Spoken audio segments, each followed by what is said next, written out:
শুধুমাত্র ময়দা আর আলু দিয়ে ঝটপট তৈরি করে নিতে পারেন এই নাস্তাটা হালকা খিদার জন্য। একদম পারফেক্ট এই রেসিপিটা। সুপ্রিয় দর্শক, আসসালামু আলাইকুম। কেমন আছেন সবাই? আশা করছি যে যেখানে আছেন ভালো আছেন এবং সুস্থ আছেন। সবাইকে স্বাগতম জানাচ্ছি আমার আরেকটি নতুন এপিসোড দেখার জন্য। তাহলে চলুন আর কথা না বাড়িয়ে মূল রেসিপিতে যাওয়া যাক। প্রথমে আমি এখানে ডোটা তৈরি করে নিচ্ছি। তার জন্য আমি এখানে 2 কাপের মতো ময়দা নিয়ে নিয়েছি। স্বাদ অনুযায়ী লবণ দিয়ে দিচ্ছি। আমি এখানে 3 টেবিল চামচের মতো কুকিং অয়েল দিয়ে দিয়েছি।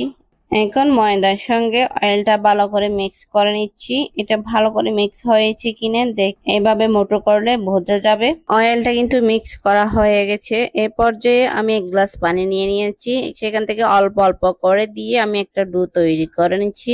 ডোটাকে আমি ভালো করে মতে সফট করে নিয়েছি। এই পর্যায়ে আমি ডোটাকে 30 মিনিট রেস্টে রেখে দিচ্ছি।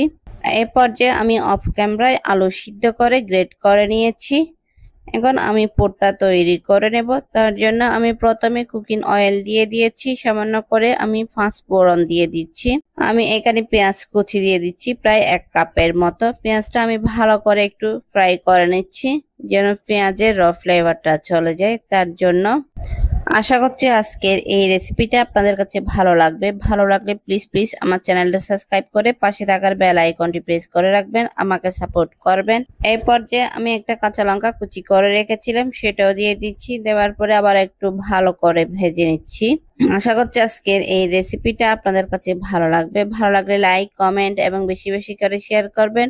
আমি এখানে সামান্য করে পানি দিয়ে দিয়েছি। স্বাদ অনুযায়ী লবণ দিয়ে দিচ্ছি।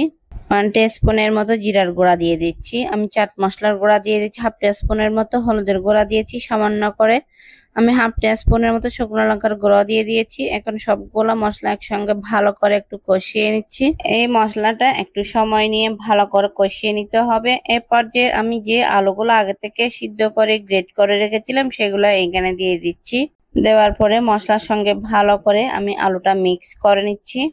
আলুটা মিক্স করার পর আমি পুরটা রেডি করে নিচ্ছি। পুরটা কিন্তু রেডি হয়ে গেছে। এর পর্যায়ে আমি নামিয়ে ঠান্ডা করে নিচ্ছি। আমি আবারও ডোটাকে নিয়েছি। ডোটাকে আমি ভালো করে মতে নিচ্ছি, মতে সফট করে নিচ্ছি।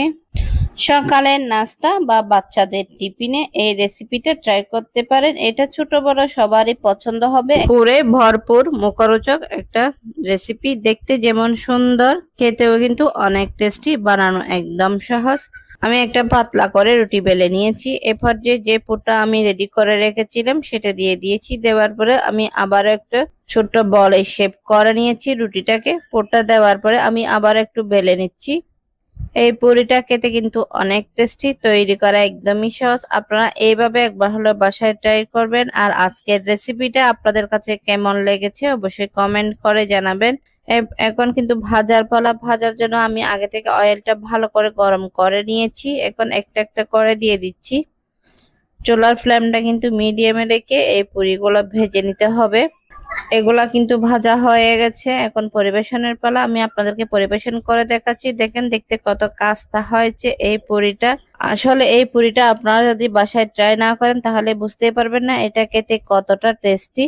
আশা করছি আজকের এই পুরি রেসিপিটা আপনাদের কাছে ভালো লেগেছে। ভালো লেগে থাকলে প্লিজ আমার চ্যানেলটা সাবস্ক্রাইব করে পাশে থাকার বেল আইকনটি প্রেস করে রাখবেন, আমাকে সাপোর্ট করবেন।